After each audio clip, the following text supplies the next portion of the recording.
নানার বাড়িতে চলে যায় যখন, বাবাও তো মার কথা শুনে চলে গেল, সবাই তো চলে গেল। আমি ছোট, আমি অল্প অল্প বুঝতাম তখন। আর আমার ভাইটা ছিল বড়, ও একটু অসুস্থ ছিল। আমাদের বাড়ির থেকে ভাই আমার যাবে না, পরে জোর করে জবরদস্তি করে নিয়ে যাওয়া হয়।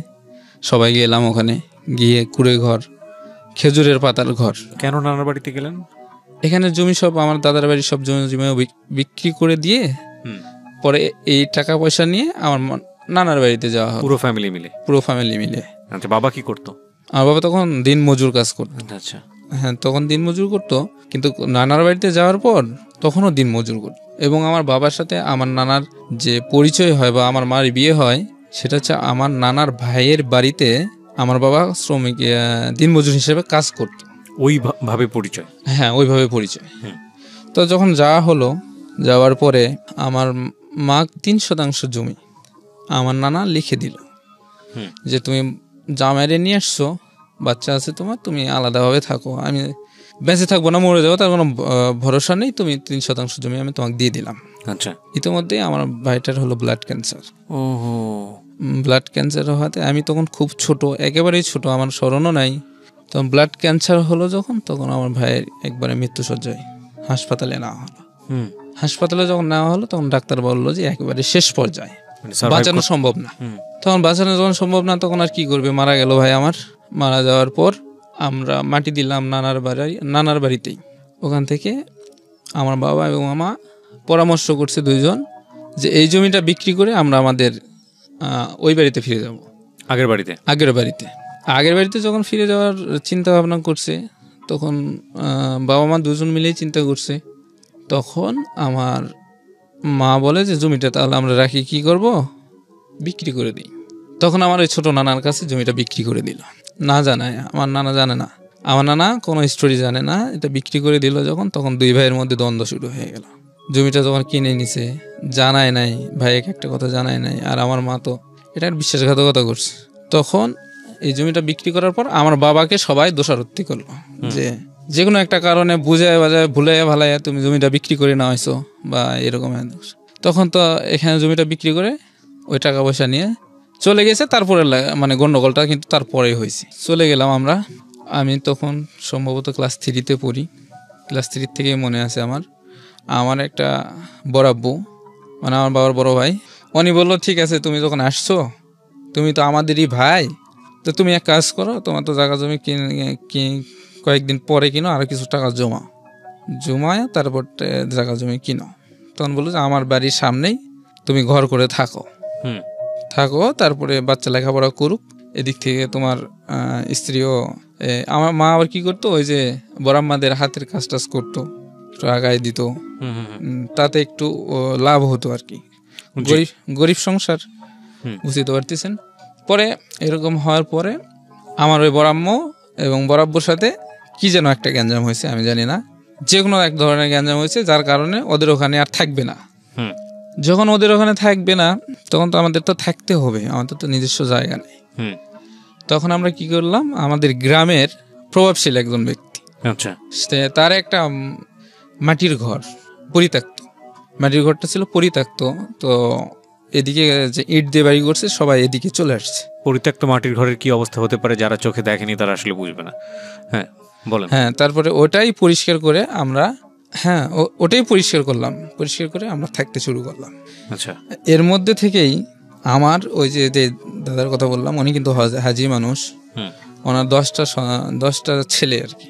তার মধ্যে কিছু ছেলে ঢাকায় থাকে আর 2-3 জন বাড়িতে থাকে। তো বাড়িতে থাকার মধ্যে আমার একটা চাচা আছে, ওই চাচার সাথে আমার মায়ের একটা রিলেশন হয়ে গেল। তখন আমি মুসলমানি করাইছি, আমার এটা মনে আছে যে বারান্দায় আমি শুয়েছিলাম।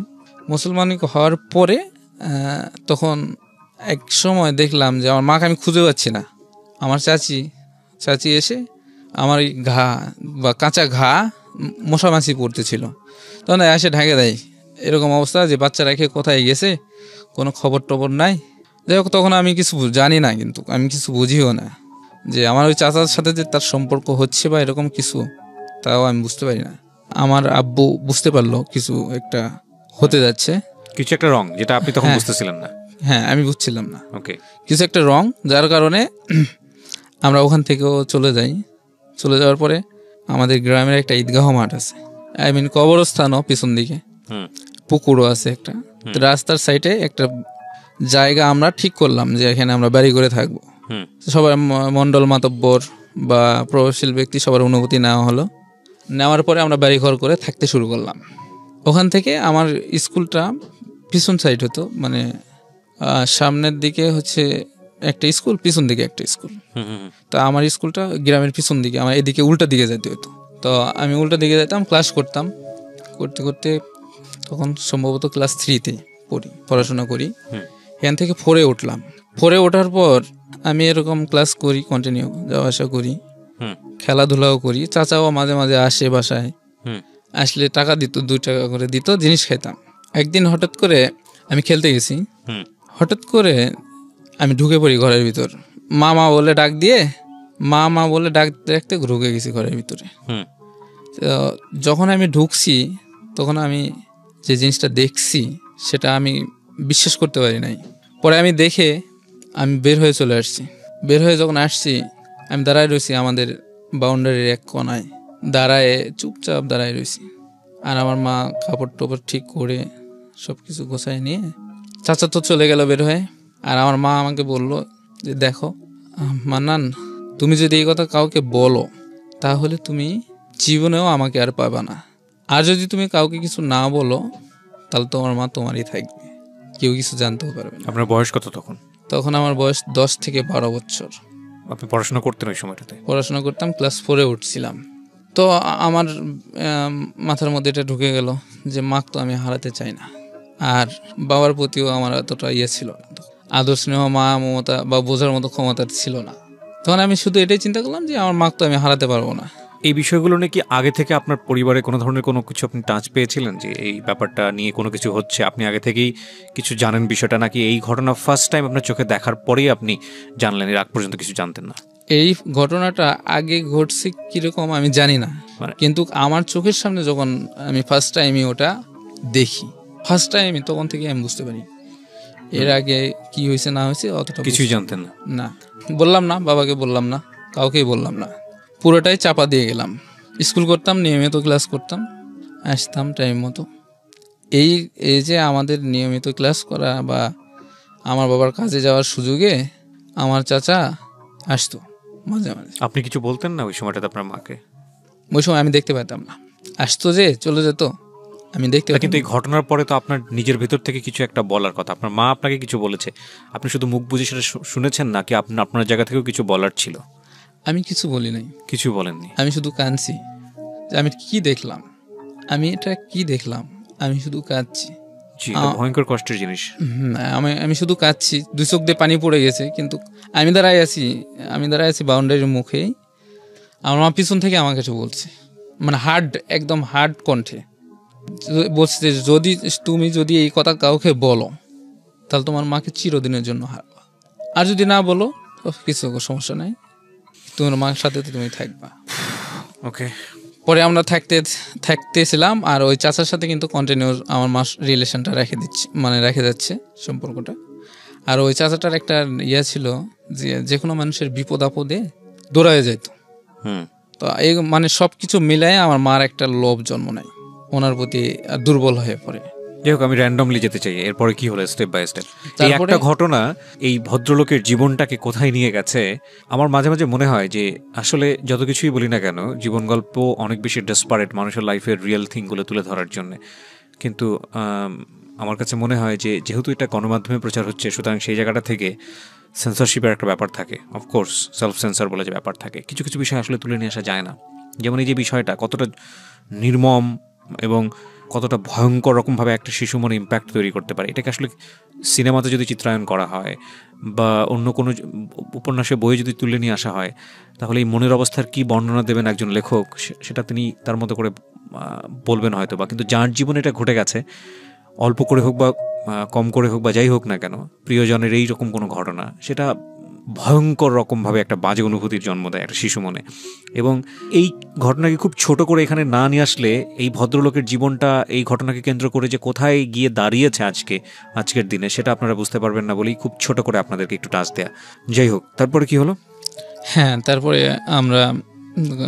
আমার বাবাকে কিছু বললাম না, হাইড করে গেলাম সবকিছু, আর স্বাভাবিক চলতে থাকলো। মা কন্টিনিউ ওই লোকটার সাথে। মার সাথে পরে স্বাভাবিক ছিলেন নাকি আপনি মাকে? স্বাভাবিক ছিলাম। স্বাভাবিক ছিলাম। আমি সবকিছু মাথার থেকে ঝেড়ে ফেলে, আমার মাকে আমি হারাতে পারবো না, আমার শুধু এইটুকুই ছিল যে আমি মাকে ভালোবাসতেন প্রচুর।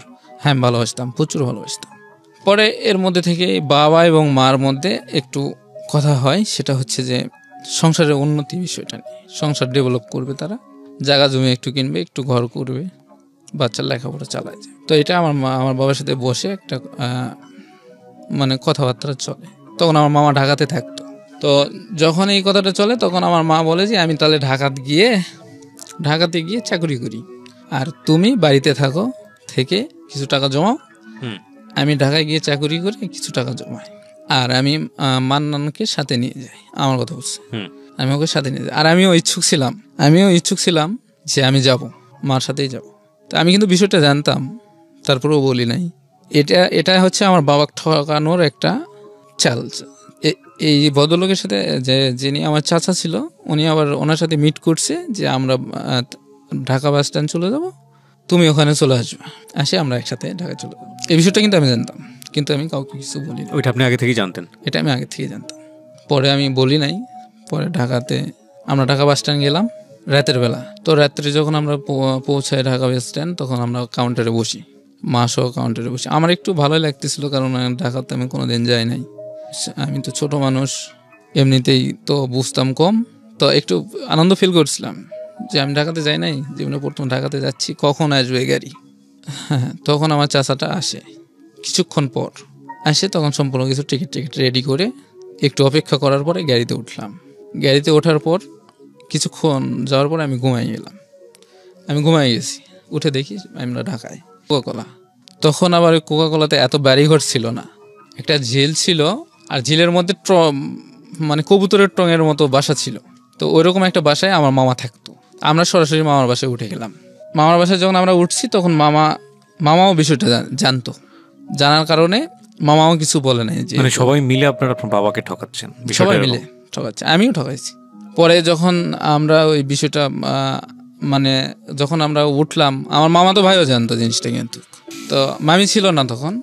তো আমরা বাসায় থাকা শুরু করলাম। মার জন্য মামা বললো যে আমার জন্য একটা চাকরি দেখো। আর আমার চাচার কথাটা হচ্ছে যে তিনিও চাকরি করবে, ভালো একটা চাকরি দেখেন।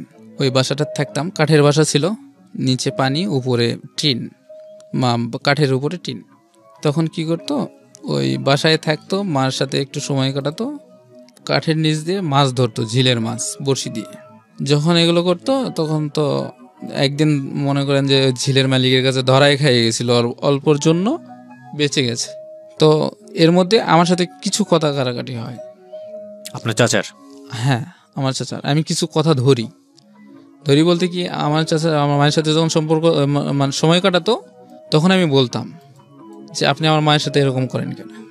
আপনি আসছেন মেহমান হিসাবে, আপনি আমার মায়ের সাথে এরকম করেন, আর আপনার এতদিন থাকা লাগবে কেন? আপনার কি এটা শ্বশুর বাড়ি বা বাড়িঘর? আপনি এখানে থাকেন। উনি বিবাহিত ছিল? আপনি এখানে থাকেন, কিসের জন্য থাকেন? নিজের ক্ষমতা নেই কাজ করে খাওয়ার? এরকম কন্টিনিউ ঝগড়া চলতো। একদিন আমার মায়ের সামনে বটি আছে না, বটি নিয়ে আমাকে জবাই করতে বের হয়। আমি কথা ছাড়তাম না। ঢাকাতে আসার পরে আমার কথা মুখ ফুটে গেছিল, আমি কথা ছাড়তাম না। তো আমি দৌড় দিয়ে গিয়ে বাথরুমে লুকাই, বাথরুমের ভিতরে ছিটকানি আটকাই দিয়ে আমি লুকাই থাকি।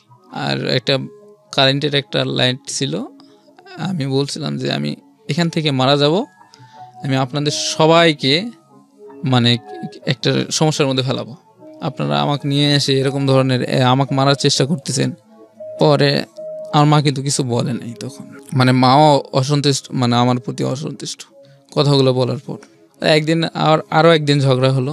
একদিন হার্ডলি বললাম যে আপনি যদি বাপের ছেলে হন তাহলে কাজ করে খান, এখানে আমার মামার বাসায় বসে বসে খাচ্ছেন, ঘুরতেছেন, রিল্যাক্স করতেছেন কেন? তখন আমার কথাটা শুনে আমার মা বলল যে, মানে রাগ হয়ে গেল। যখনই রাগ হয়ে গেছে, তখন ওনার কাপড়, ব্যাগ ট্যাগ ইত্যাদি গোছায় নিয়ে উনি চলে গেল।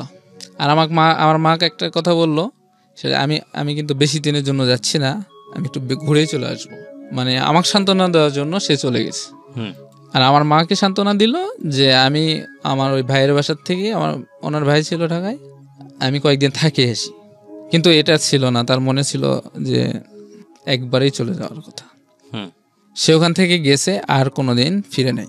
এইভাবে থাকতে থাকতে মা আমাকে বকা দিত, হ্যাঁ তুই কেন এই কথা বললি, তুই বলার কারণে আজকে আমার এই সমস্যা। চলে গেল, চাকরি বাকরি করতো। যখন এত প্রেশারের মধ্যে, আমার লেখাপড়ার কিন্তু কোনো খবর নাই এর মাঝে। আর তার হঠাৎ একদিন দেখি আমার বাবা ঢাকায় এসে মামার বাসায় হাজির। আমি যে কি খুশি হয়েছি সেই মুহূর্তে তা বলার মতো না। এত খুশি হয়েছি যে আমি সাথে সাথে বাবার সাথে বাড়িতে চলে যাব। আমি মার কাছে এক সেকেন্ডও থাকবো না। হ্যাঁ, তখন আমার মামা আসলো ডিউটি শেষ করে। মামা তো হয়তো বাসায় থাকতো। তো আমার বাবা যে বাড়ির থেকে আসছে এই 6 থেকে 7 মাস পর, আমার মাকে যে একটু কথা বলতে দিবে বাবার সাথে, এরকম সময়টা আমার মামাতো ভাইয়েরা বা মামারা দেয় নাই। যখন দেয় নাই তখন নিজেও একটু সময় করে নিতে পারে নাই কথা বলার যে একটা, যে আমার মার সাথে যে কথা বলবে দুইটা মন খুলে, এরকম কথাও বলতে পারে নাই। কিন্তু আমার বাবা কিন্তু তখনও জানতো না যে আমার ওই চাচা ওনাকে নিয়ে আসছে, তখনও কিন্তু জানতো। তারপরে আমি ওখান থেকে বাড়ির উদ্দেশ্যে আমি বাবাকে বলি যে বাবা আমি বাড়িতে যাব, তুমি যখনই যাও আমাকে নিয়ে যাবা। আমার মাও রিল্যাক্স ফিল করলো যে ও চলে যাক, আমি একটু শান্তি মতো থাকতে পারবো। তো যাই হোক, অনেক কিছু হওয়ার পরে মাকে অনেক বুঝালো। মাকে নিয়ে যাওয়ার জন্য অনেক চেষ্টাই করলো। যথার্থ চেষ্টা করার পরেও আমার বাবাকে বুঝ দিল যে দেখো আমি বাড়িতে যাব, এখন কি নিয়ে যাব, এখন যে আমি ঢাকাতে আসছি তো বড় মুখ করে, আমি তো জায়গা জমি কিনবো, বাড়িঘর করব, বাচ্চাকে ভালোভাবে ভালো পোশাক পরাবো ইত্যাদি। তো তখন আমার বাবাও এটা বুঝতে পারলো যে আসলে তো কথাটা ঠিক। তখন আমরা চলে যাই মাকে ছাড়াই। যখন আমরা বাড়িতে চলে যাই তখন আমরা থাকতাম ওই পুকুর পাড়ে, ঈদগার ধারে, রাস্তার সাইডে। তো ওখানে আমাদের ছোট্ট ঘর। তো আমি কি করতাম, স্কুলে যেতাম আসতাম। এর মধ্যে আমি যখন গেছি বাড়িতে, তখন পাড়া প্রতিবেশী সবাই আমাকে দেখতে আসে। ওরা জিনিসটা উপলব্ধি করছিল এরকম যে অমুকের ছেলে এবং অমুকের বউ। অমুক বলতে আরেকজনের ওই আমার চাচা, আর আরেকজনের বউ বলতে আমার মা, দুজনে নাই। আর আমার বাবার কাছে জিজ্ঞেস করছে যে তোমার বউ কোথায়? বাবা বলছে তো ও তো আছে আমার সুমন্দির কাছে। আর ওই যে চাচা উনি কাউকে কিছু বলে নাই। ঠিক আছে, তো গ্রামের লোকজন কিছু একটা টাচ করেছে। হ্যাঁ। তখন সবাই দেখতে আসে, আমি গ্রামে যাওয়ার পর সবাই আমাকে দেখতে আসে, ভালো মন্দ জিজ্ঞেস করে যে আসলে মান্নান তুমি কোথায় ছিলে এতদিন, বা তোমার মা কোথায়, তোমার মা কি কিছু টাকা পয়সা ইনকাম করছে, চাকরি করছে? তখন আমি সব কিছু, আমি যা জানতাম সব কিছু সবার সামনে বলে দিই। এই ঘটনা, এই সম্পর্ক, এই মানুষের সাথে আমার মা এইভাবে গেছে। তখন আপনার বাবা ফার্স্ট জানলো আপনার কাছ থেকে? আমার বাবা তখন ফার্স্ট জানলো। আমি বাবার বুকে চাপে ধরে আমি কথাটা বলি, বাবা আমি তোমার কথাটা বলতে পারি নাই, আজকে শোনো একটা কথা। সে কথাটা হচ্ছে আমার মার সব প্ল্যান ছিল, এরকম ঠকানোর প্ল্যান ছিল। আমি বুঝতে পারি নাই যে তোমার সাথে এই ঘটনাটা ঘটবে। আমি তো বুঝছিলাম যে আমাদের সংসার আরো বড় হবে, আমি বড় হব, লেখাপড়া শিখবো, চাকরি করব, তোমরা থাকবা, একটা সুন্দর সংসার হবে আর কি। কিন্তু সেটা তো আর হলো না। তারপরেও আমরা 1 বছর মার অপেক্ষায় থাকলাম। বাবা আপনাকে কি বলেছিল এই মুহূর্তে? বাবা বলছে যত কিছুই হয়েছে, আমি তারপরেও তোমার আম্মু যদি আসে আমি অনুরোধ করব আসার জন্য, যদি আসে তাহলে আসতে পারে। তখন তো ফোনের যোগাযোগ ছিল না, ফোনটা ছিল একবারে কম। তখন আমার এই ঘটনাটা আমি যে এলাকাবাসীর কাছে বলছি, বাবার কাছে বলছি, এই ঘটনাটা আমার ওই চাচা ও আবার জানতে পারছে। ও যখন জানতে পারছে তো ও আবার টেলিফোন করছে আমার মামার কাছে। ফোন করে আমার মা বলছে যে গ্রামে তো মুখ দেখানোর মতো আর কোনো কথা বাকি নাই, তোমার ছেলে এইসব কথা বলছে, তো তুমি গ্রামে কিভাবে আসবে? হ্যাঁ, তখন আমার মা বলে না থাক, আমি আর যাবো না, আর গেলে আমার স্বামী আমার বাবার কথা বলে যে গেলে আমাকে মারেই ফেলাবে। একটা ভয় ছিল তার মধ্যে। তো ভয়টা যখন ছিল, এটা অবশ্য ওনার ভয়, আমার বাবা শাসন করতো এটা সত্য, কিন্তু ম্যারেজে ফেলাবে এরকম ছিল না। তো উনি ভয় পাইতো যে আমার অপরাধের কারণে আমাকে হয়তো বা বাড়িতে নিয়ে যায়, ছাই দিয়ে নিয়ে যায়, মারে ফেলাবে বা মারবে। আমরা 1 বছর ওই পুকুর পাড়ে থাকলাম। আমি কখনো রান্না করি, কখনো বাবা রান্না করে কাছ থেকে এসে। এইটুক বয়সে আমি রান্না করতে পারছিলাম। যখন রান্না করতাম খাওয়া দাওয়া করে চলে যেতাম স্কুলের সময়টাই লেখাপড়া করতাম, আর বাদ বাকি সময়টা খেলাধুলার উপর দিয়ে চলে।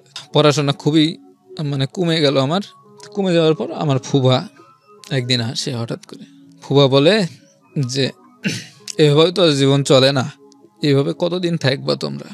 তো আমার ফুপি বলে যে নানি আমার কাছে দাও, আর তোমরা নতুন করে একটা সংসারের চিন্তা ভাবনা করো। ফুবার সাথে কথাবার্তা এটা। তো কি করলো, ফুপা বললো যে তাহলে তোমরা আমার বাড়িতে চলো, আগে আমার বাড়িতেই থাকবা, ওখানেই খাবা। আমার বাবা বলেছে তোমার বোন রান্না করে দিবে, তুমি বাজার করে টাকাগুলো বাজার করবা, খাবা, 2 বাপ ছেলে মিলে থাকবা। তো আমরা চলে গেলাম ওখান থেকে, ওই পুকুর পাড় থেকে আমরা ওখানে মুভ করলাম ফুবার বাড়িতে। থাকতে আমার ফুপা আবার মজ্জেম ছিল, মসজিদে আজান দিত। তো ফুপা মাঝে মাঝে অসুস্থ হলে আমি আজান দিতাম, মসজিদে গিয়ে থাকতাম। তখন কথাবার্তা মানে লেখাপড়ার কোনো কথাবার্তা আর হয় নাই। তখন কি করলো, আমার ফুপা গার্জেন হিসেবে ঘটককে পাত্রী দেখতে বললো যে আমার শালার জন্য একটা পাত্রী দেখো, তার তো আর এইভাবে চলে না, তা বিয়ে সে দিতে। তখন পাত্রী দেখলো আমাদের গ্রাম থেকে বেশ কিছু দূরে, 10 কিলোমিটার দূরে দেখলো। পাত্রী যখন দেখছে তখন পাত্রীর গার্জিয়ান জানতে চাইছে যে আগের স্ত্রীটাকে ডিভোর্স হয়েছে কিনা, না হলে তো আমরা বিয়ে দিতে পারবো না। তো যখন এই কথাটা প্রশ্ন করছে তখন আমার ফুবা বলছে যে আমার একটা উকিল আছে, তাহলে ওনার সাথে পরামর্শ করি, যেহেতু আমরা কোনো ডিভোর্স লেটার পাই নাই আমার মার পক্ষের থেকে,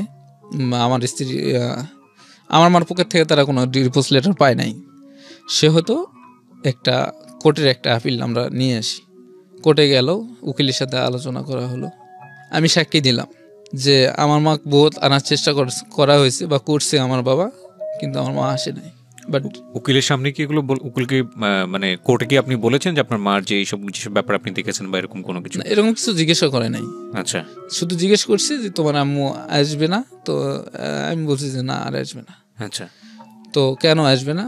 তখন বলছি যে আমার আম্মু যখন গেছে তখন এই ঘটনা করছে।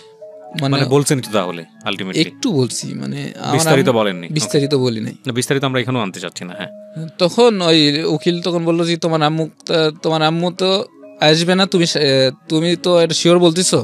বলছে হ্যাঁ, এটা আমি শিওর বলতেছি যে আমার আম্মু আসবে না, এই সংসারে সে আসবে না। এটা কি জজের সামনে? জজ না, উকিলের সামনে।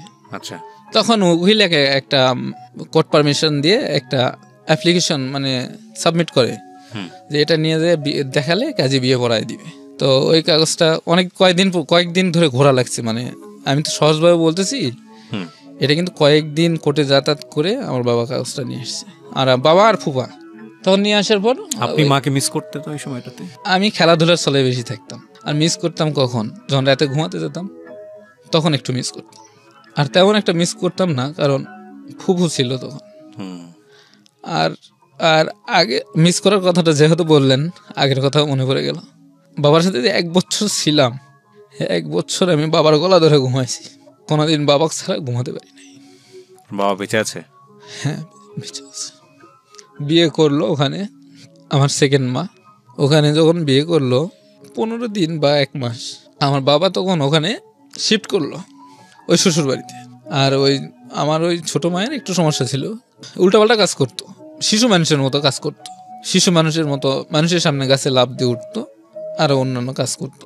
যে শিশু মানুষের যে বুদ্ধি যেরকম থাকে তার বুদ্ধিটা ছিল ওরকম। এই কারণে ওনার পক্ষের থেকেও আমার বাবার তো বিবাহিত, এই পক্ষের থেকেও মানে এটা মিউচুয়েট করে বিয়েটা হয়। তো হওয়ার পরে ওখানে থাকতে থাকতে আমাকে ওখান থেকে একটা স্কুলে ভর্তি করে দেওয়া হয় 6ষ্ঠ শ্রেণীতে, এবং আমার মনে আছে আমি 3 দিন ক্লাস করছি। এই আপনার শেষ পড়াশোনা? এই আমার জীবনের ওখানকার শেষ পড়াশোনা। 3 দিন ক্লাস করার পরে আর কেউ বলেও না যে আমি স্কুলে যাও বা ক্লাস করো বা লেখাপড়া করো। আমি খেলার ব্যস্ত, খুবই ব্যস্ত, খেলতে ব্যস্ত। তখন ওখানে কিছু কাজ হয়, যেমন মায়ের সাথে গন্ডগোল হতো, বাবার সাথে ঝগড়া হতো, আবার আমার ওই মামাদের সাথে ঝগড়া হতো। এগুলো আবার ফুবার কাছে বলছে বাবা এসে যে এই ঘটনা, তখন বলছে যে ঠিক আছে তোমরা আবার এখানে চলে আসো, আমি কি কথা বলতেছি গার্জেনের সাথে, তোমার ওই স্ত্রীকে নিয়ে চলে আসো। তা আমরা আবার চলে আসি। ওখান থেকে যখন চলে আসি তখন তো স্কুল আরও দূরত্ব হয়ে গেল, তখন তো স্কুলের আর কোনো নাম নেই। যখন এখানে চলে আসলাম তো হঠাৎ করে থাকতে থাকতে একদিন ফুবার সামনে, ফুবা তো যেহেতু বড় মানুষ, সম্মানী মানুষ, সে আমার ওই মাটা লাফ দিয়ে পেয়ারার কাছে উঠে যায় পেয়ারা খাওয়ার জন্য। এটা আমার ফুবার মাইন্ডে লাগে।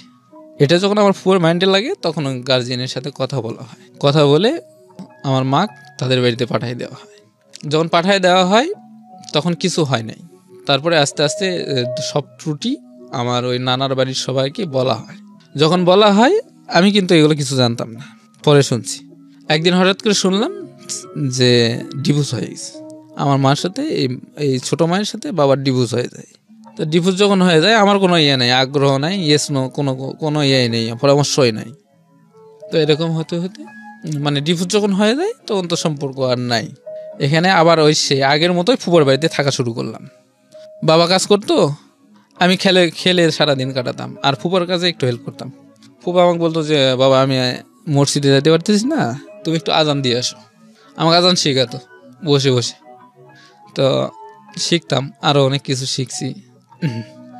পরে বাবা এরকম কাজ করতো, নিয়ে এসে বাজার করে দিত, আর ফুপু রান্না করে দিত, আলাদা করে রান্না করতো। কিন্তু পাশের এলাকার থেকে ঘটক আর একটা প্রস্তাব নিয়ে আসে, যে বিবাহের প্রস্তাব।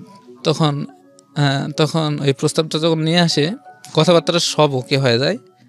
দেখতে গেলে বিয়ে করে, মানে বিয়ের একটা ইয়ে করে দেখতে গেছে, সেই দিন রাতেই বিয়ে। আমি তো জানি না দেখতে গেছে, আমাকে কেউ জানায় নাই। পরে ফুপা আমাকে বলতেছে চলো আমরা একটা জায়গায় যাই। পাশের গ্রামে গেলাম সবাই, আর যারা যারা জানতো সবাই তো প্রস্তুতি নিয়ে গেছে, আর আমি প্রস্তুতি ছাড়াই যে পোশাকে ছিলাম এই পোশাকে গেছি। পরে যখন গেছি ওখানে তখন আমার ওই নানি দেখছে যে এটা কিন্তু ছেলে।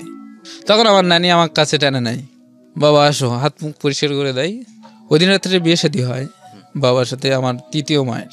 প্রথমে আমরা ফুপার বাড়িতে নিয়ে আসি আমার ছোট মায়েকে। নিয়ে আসার পর আমার বাবা কিছু টাকা জমাইছে, জমানোর পর এই টাকা দিয়ে আমার নানার বাড়ি থেকে কিছু টাকা দিয়ে একটা জমি কিনে দিবে, জায়গা মানে থাকার জায়গা। হ্যাঁ, এই ঘরটা আবার ওই নানির বাড়ির সাথে, মানে নানাও জমি কিনছে, বাবাও কিনছে, একসাথেই কিনছে, একই জমি, এক দাগেই জমি। আমাদের একটু অল্প, তাদের একটু বেশি। জমিটা কেনার পর বাড়ি করছে, এখন বাড়ি করছে কিন্তু তখন করে নাই। তখন এরা আমার ফুপার উপরে একটা চাপ দিল যে জমিটা যখন কিনছে তখন আমার ফুপাকে বলল যে এই জমিটা তো গন্ডগোলের জমি, এই জমিটা দখলে রাখতে হবে, না হলে পরবর্তীতে সমস্যা হবে। তো আমরা জামাই আর মেয়েকে নিয়ে যেতে চাচ্ছি, আপনারা কি বলেন? ভালো মন্দ পরামর্শ করে ফুপা অনুমতি দিল। এটা কিন্তু চাল ছিল আমার ওই নানার এবং নানির এবং আমার মার, কিন্তু ফুপা এটাও বুঝতে পারে নাই। আর ফুপা বুঝতে পারলেও এটা অতটা গুরুত্ব দেয় নাই। আমরা চলে আসি এখানে পার হয়ে। আসার পরে মাটি দিয়ে আমরা ঘর বানাই। আমি এখানে থাকতাম না, কিছুদিন এখানে থাকার পর বুঝতে পারছি যে এখানে থাকা সম্ভব না। ফুপুর কাছে যাই থাকতাম, একদিন ফুপুর কাছে যেতাম, একদিন এখানে থাকতাম, একদিন ফুপুর কাছে যেতাম, একদিন এখানে থাকতাম। এরকম করতে করতে বাবা কি করলো, দোকানে দিল একটা। গ্রামের এলাকার মাঝে একটা মোড় থাকে না, এই মোড়ের একটা দোকান, সেটা হচ্ছে সাইকেল মেকারের দোকান। সাইকেল এবং transistor, television, cycle and radio আর টর্চ লাইট। এই মেকারের দোকান হচ্ছে ওই আমার সম্পর্কে মামা হয়। মামাকে বললো যে ওকে একটু নিয়ে রাখো, কাজটা শিখুক। তো আমি কি করলাম, কিছুদিন কাজ করলাম, করার পরে আমি ছোট মানুষ, একটা স্পিকার পাইছি। স্পিকারটা আমি নিয়ে মামাকে না বলে স্পিকারটা আমি বাসায় নিয়ে আসছি, কিন্তু স্পিকারটা রেডিওর ছিল। স্পিকারটা নিয়ে এসে আমি আর দোকানে যাই না। আমি যখন দোকানে যাই না, মামা আমাকে খবর দেয় যে তুমি আসো না কেন। আর মামা বলছে এখানে একটা স্পিকার ছিল, এটা কই? আমি জানি না।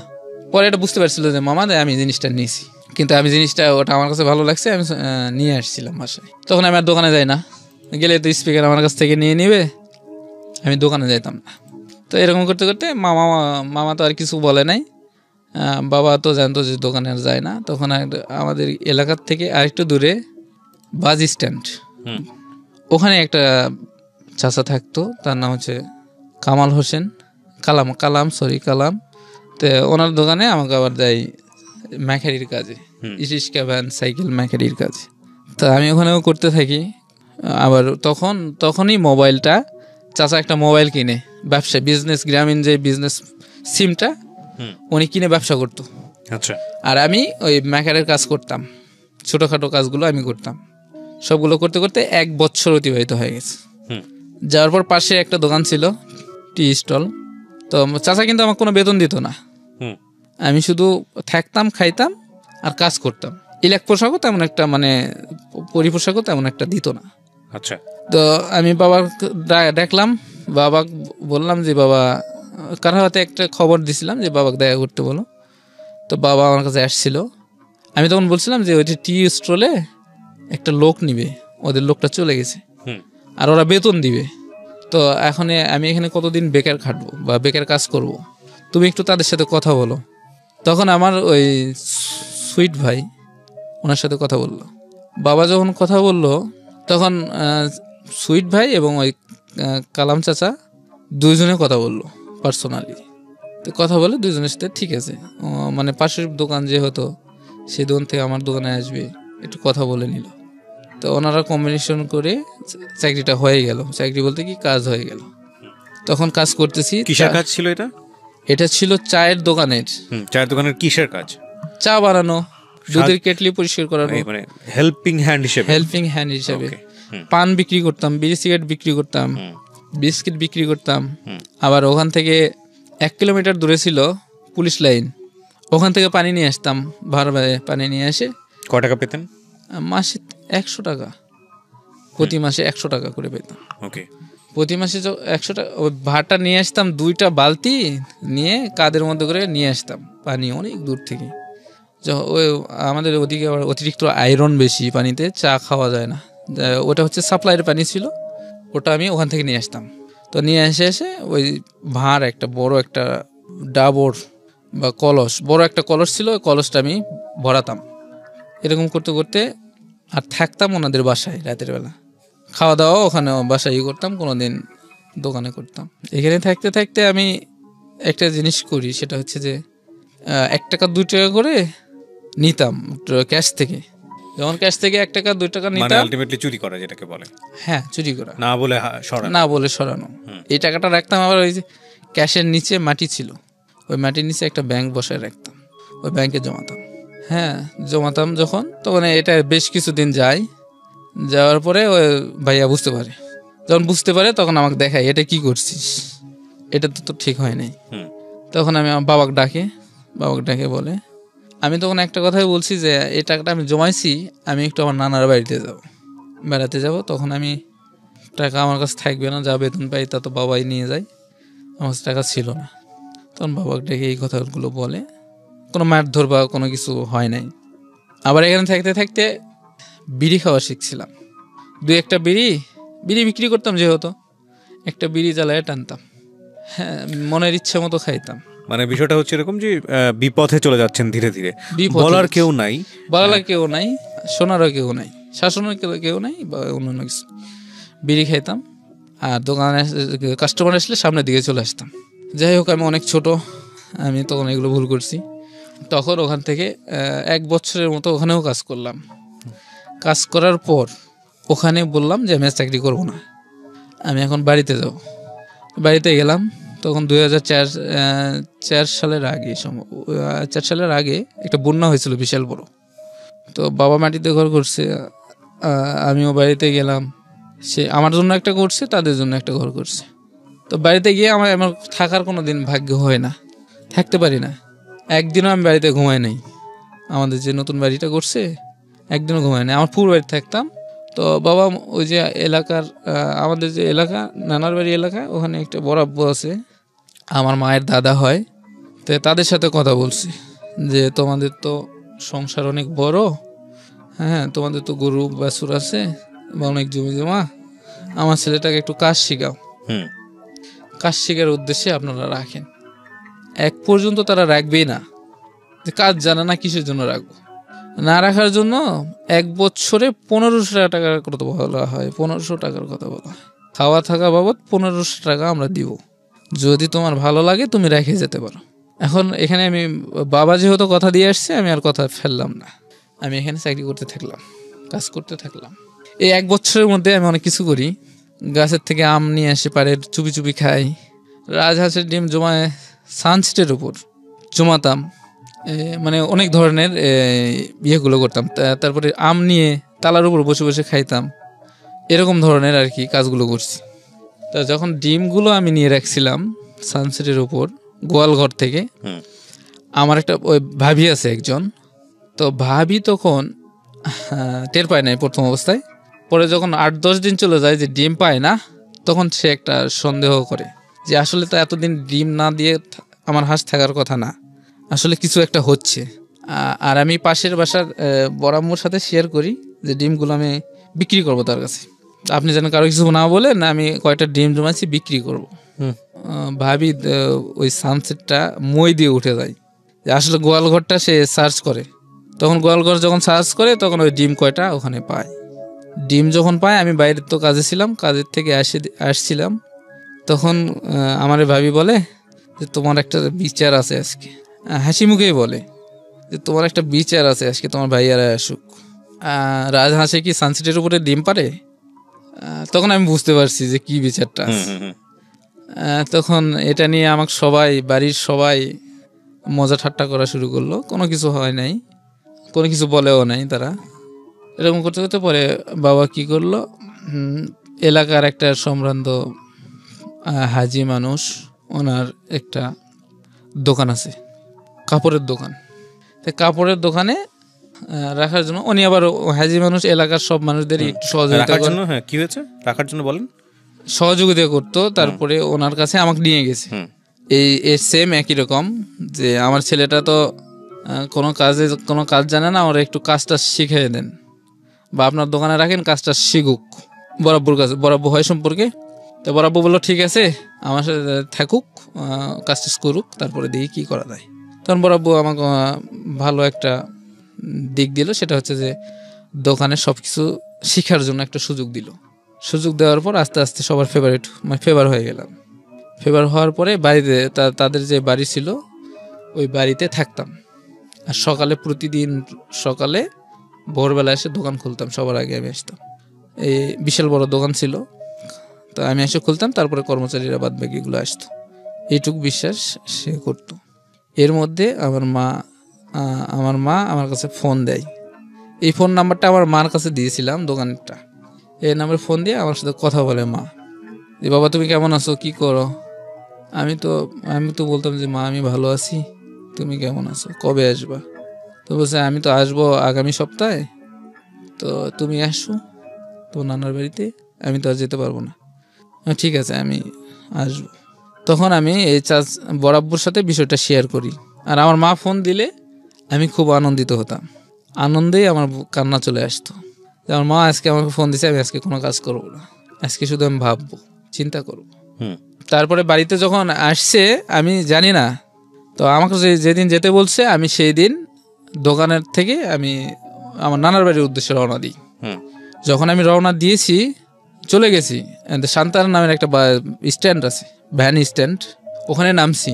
নামার পরে দেখি আমার মা, আমার খালা, হ্যাঁ আমার মামাতো বোনেরা এবং আমার একটা খালু সবাই মিলে সিনেমা দেখতে যাচ্ছে।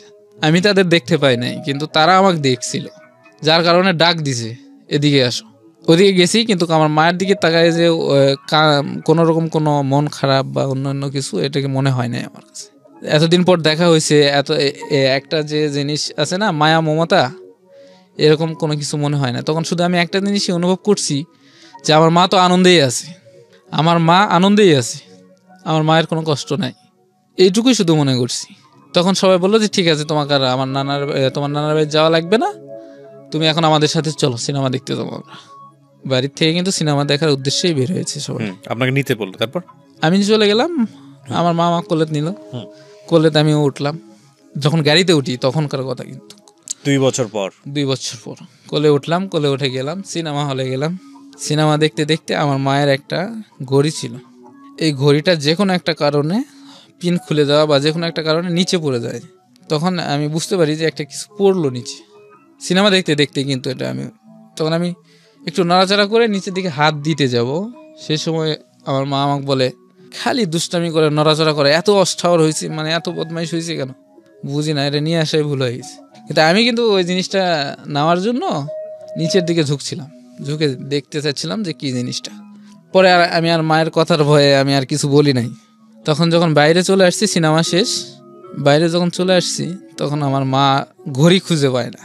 তো ঘড়ি যখন খুঁজে পায় না, তখন আমি মাকে বলি যে মা, তখন আমি যে হালতে চাইছিলাম বা ঝুঁকতে চাইছিলাম, তখন তো তুমি নিষেধ করছো, তখন কিছু একটা পড়ছে, তো তুমি তো আমাকে দেখতে দেও নাই।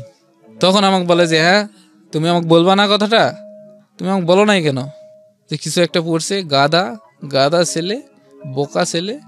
আমার বাবাকে নিয়ে কথা বলে, বোকার বাচ্চা, হ্যান ত্যান এসি, মানে অনেক ধরনের একটা সেন্ট্রিকেট, সবার সামনে একটা বাজে কথা বলে, এগুলো কথা বলে গালাগালিজ করে। তো গালাগালি করার পর আমি তো আর কিছু বললাম না, ভয়ে থাকলাম। সবাই নানার বাড়িতে চলে গেলাম। নানার বাড়িতে বাবা কোথায় তখন? আমার বাবা তো আমাদের বাড়িতে, আমার ওই ছোট মায়ের সাথে দিনমজুর কাজ করতেছে, খাইতেছে, তার সংসার চলে যাচ্ছে। কিন্তু বাবা কিন্তু এগুলো বিষয়ে কিছু জানতো না। যখন দেখি বাড়িতে গিয়ে, নানার বাড়িতে দেখি ধুম, এক কথায় যে বাইরে থেকে মেহমান আসলে যেরকম ধুম হয়, বা কোনো বিয়ানের বাড়িতে গেলে যেরকম ধুম হয়, সেরকম ধুম। খুব আনন্দ, সবাই খুব আনন্দে আছে, এতটাই আনন্দে আছে যে আমার কথাও তারা ভুলে গেছে। তখন আমি যখন যাই, তখন সবাই আমাকে দেখে আফসোস করে যে বাবা তুমি কোথায় ছিলা, কেমন আছো, ভালো কি মন্দ, কি খবর, সবাই মমতা দেখায়। কিন্তু আমার মায়ের আলাদাভাবে কোনো জিনিস আসছে, এতদিন পর বাচ্চা, শরীরের যত্ন নিয়ে দিই, দেখি মাথায় একটু তেল দিয়ে দিই, বা হাত পা একটু ভালো করে পরিষ্কার করে দিই, নখ টুক কাটছে কিনা ঠিক মতো, কাপড় চোপড় ময়লা পরিষ্কার করে দিই, এরকম কোনো কিছু ছিল না। পরে তো আমার তো বেশি সময় নেই, আমি আবার পরের দিন চলে আসি দোকানে ব্যাক করি। তো ব্যাক করার পর আবার কিছুদিন পর আমার মামা আসে বাড়িতে। তো মামা যখন আসে, তখন আমাকে ফোন করে বলা হয় যে মান্নান, তুমি একটু আসো, আমার সাথে দেখা করে যাও। তো মামা যখন বাড়িতে আসে, তখন মামা ভাগনার সম্পর্ক তো জানেনি, যাই হোক অনেকটাই ভালো, আসছি মামার সাথে দেখা করতে। তখন আমি সম্ভবত 2 থেকে 3 দিনের ছুটি নিয়ে আসছিলাম। তো মামার সাথে থাকি, ঘুরতেছি, বেড়াইতেছি, এই জায়গা যাচ্ছি, সে জায়গা যাচ্ছি। তখন মামা একটু চিন্তা করে, যে চিন্তাটা করে এরকম যে মান্নান তো লেখাপড়ায় ভালো ছিল, ওর লেখাপড়াটা কি আবার স্টার্ট করা যায় না? তখন আমিও রিকোয়েস্ট করলাম মামা, যে মামা আমি লেখাপড়াটা করলে ভালো হবে, আমি তো লেখাপড়া করতে চাই, কিন্তু আমি তো করতে পারলাম না। তখন মামা আমার মায়ের সাথে বিষয়টা নিয়ে আলোচনা করে, আমার মা সরাসরি না বলে দেয় যে না, ওরে আমি নিয়ে আসবো না, ও যেভাবে মানুষ হয় হোক, আমার এতে কোনো দুঃখ নাই। ও মায়ের কথা মানুষের কাছে বলে, কেন বলে, মানে মানুষ মা যতই পাপ করুক না কেন, কোনো ছেলে কি তার মায়ের বিরুদ্ধে কোনো কথা বলে? হ্যাঁ, এরকম ধরনের কথাবার্তা হওয়ার পর মামা বললো, দেখ ও ছোট মানুষ, ও কিছু বোঝে নাই, যেটা সত্যি সেটাই বলছে, এখন ওর জন্য তো তুই এইভাবে দায়ী করতে পারিস না। তখন মামা তো ভাইও বুঝাইলো, মাইক বুঝাইলো যে দেখো আসলে জিনিসটা ভালো হয়, আমাদের অল্প কিছু খরচ দরকার হলে আমি কিছু খরচ দিব, তুমি কিছু দাও, আমি কিছু দিই, দিয়ে ওরা লেখাপড়া করাই। তো ঠিক আছে, এদিকে লেখাপড়ার প্রসেস চলতে থাকলো, আমি তো আবার চলে গেলাম। তো আবার মামা ঢাকায় চলে গেল। ঢাকায় যাওয়ার পর আমাকে ফোন করলো যে তুমি তোমার ওই দোকান থেকে চলে আসো আমাদের বাসায়, তোমাকে আমি স্কুলে ভর্তি করে দিব। এগুলোই চলতেছে মোটামুটি আপনার ছোটবেলাতে? হ্যাঁ, এগুলোই চলছে, স্কুলে ভর্তি করে দিব। তাই স্কুলে যখন ভর্তি করে দিই, আমি তো মহা আনন্দে বাবার কাছে ফোন করলাম, বাবা বললাম যে বাবা এই ঘটনা। তখন বাবা বললো, বাবা তুমি যেখানে থাকো না কেন ভালো থাকো, তুমি আমার কাছে থাকলেও আর মার কাছে থাকো, যার কাছেই থাকো, তুমি মানুষ হও, আমার কোনো বাধা নেই। বাবা বললাম যে আমার একটা 5 পাসের সার্টিফিকেট, তা আগেরটা তো দিয়ে দিছি আমার আগের স্কুলে, তো এতদিন পর আবার 5 পাসের সার্টিফিকেট লাগবে স্কুলে ভর্তি হতে গেলে। তখন বলে সেটা আমি ব্যবস্থা করে দিব, হয়নি, সমস্যা নাই, তুমি কি করতে চাচ্ছ, তুমি যদি যাইতে চাও তাহলে আমি বলে দিই তোমার বরাব্বা। তখন বললাম যে ঠিক আছে আমি যাব।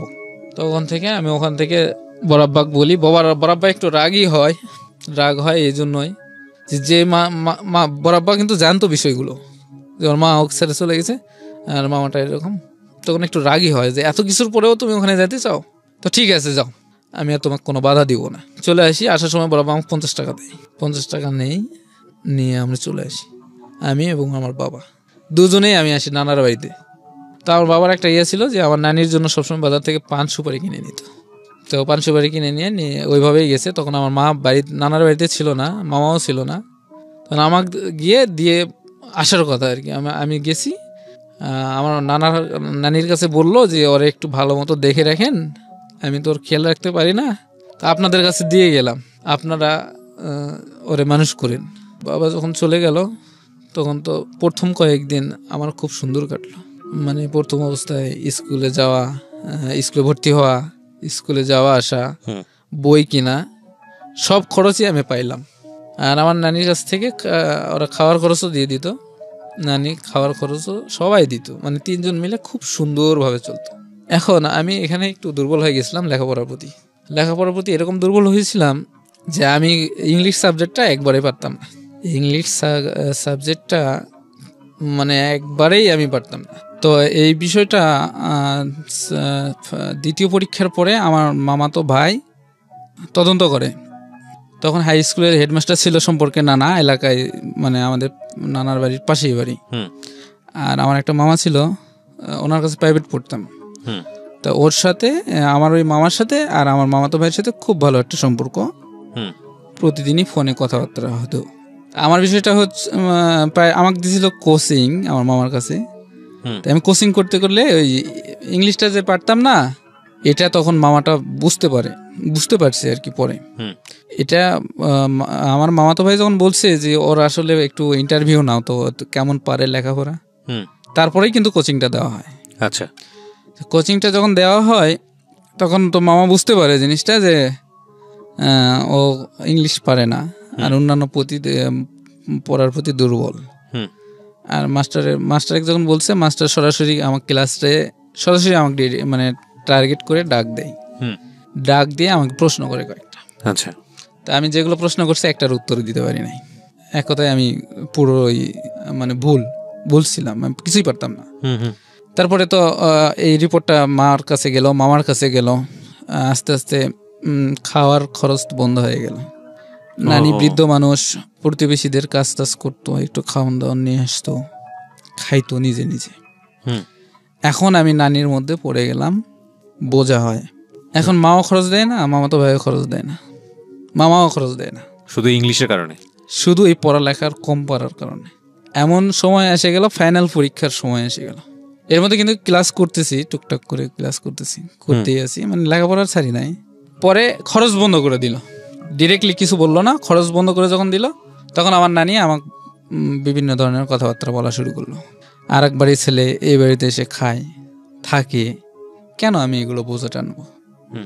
আর আমার মায়ের কথা বলতো যে ওর দোষ আছে, ও কেন নিয়ে আসবে। মামার কথা বলতো ওদের আসলে কোনো ইয়ে নাই, মানে মানে জ্ঞান বুদ্ধি কিচ্ছু নাই, বাপের ছেলে বাপের কাছে থাকবে, আমার কাছে দিয়ে গেছে, তোরা নিয়ে যা, এরকম ধরনের কথাবার্তা বলতো। খাবার বসতাম, খাইতাম। তবে আমার নানি যত কিছুই মুখে বলতো, কিন্তু আসলে খাবার যখন দিত তখন মন ভরেই দিত।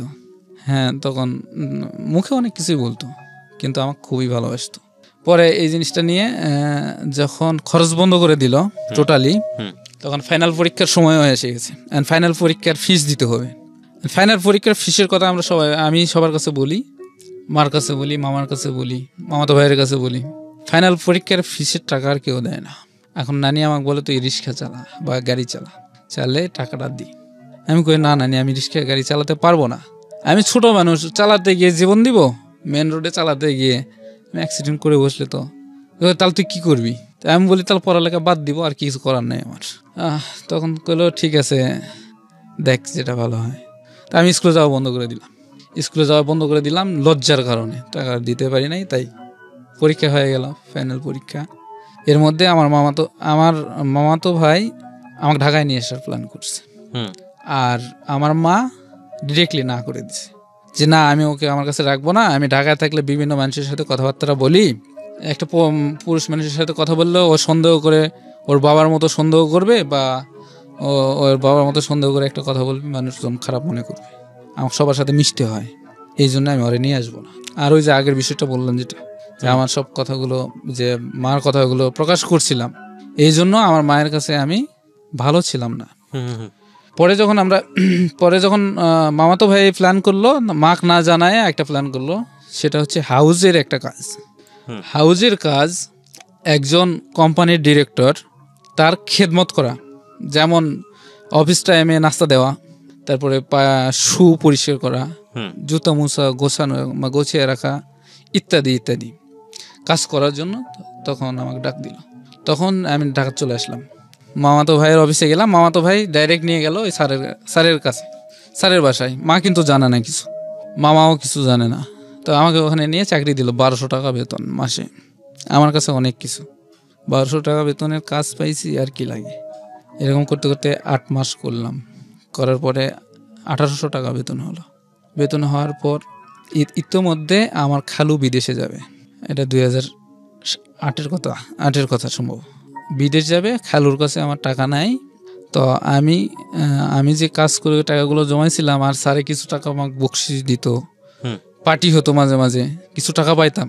মোটামুটি 10,000 টাকা গোছাইছিলাম, মানে মাসের বেতন বাদেও 10,000 টাকা আমি গোছাই। মাসের বেতন কিন্তু আমি মামাতো ভাইয়ের কাছে রাখতাম, যে তোমার কাছে তুমি জমা রাখো, আমার কাছে তো টাকা রাখার জায়গা নেই।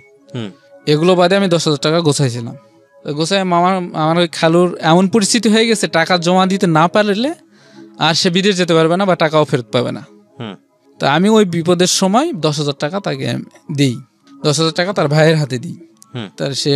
তার ভাই নিয়ে তার কাজে মানে ব্যবহার করে, টাকাগুলো নাই।